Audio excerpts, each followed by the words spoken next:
Mani sauc Mārcis, strādāju kā transporta biļešu kontrolieris. Mani sauc Anastasija, Rīgas satiksmē strādāju jau 4 gadi par transporta biļešu kontrolieri.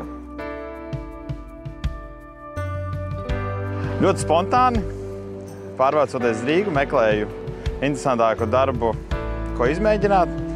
Un braucot uz tramvaju, ieraudzīju pieteikties var. Nācu strādāt Covid laika sākumā, to man ieteica mani pazīstamie, ka labāk izvēlēties šo uzņēmumu, kā labāko darba devēju. Tas, ka katra diena nav vienāda. Var vismaz kaut ko interesantu katru dienu var redzēt. Protams, svarīgākais strādāt ar foršu un draudzīgu kolēģi, jo ikdienā mēs pavadām ārā 8–9 stundas. Dokumenti nav, aizmirsu mājās, sodu nevaru samaksāt. Tikko no ārvalstīm, tikko no citas pilsētas. Mūžīgi būs jaunas atrunas, mūžīgi.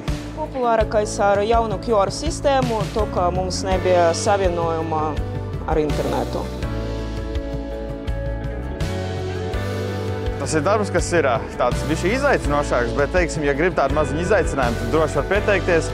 Arī ja studentiem ļoti labi, piemēram, var savienot ar skolu, var izvēlēties grafiku. Visiem ieteicu Rīgas satiksmē kā labu darba devēju, jo forša bonusa sistēmā,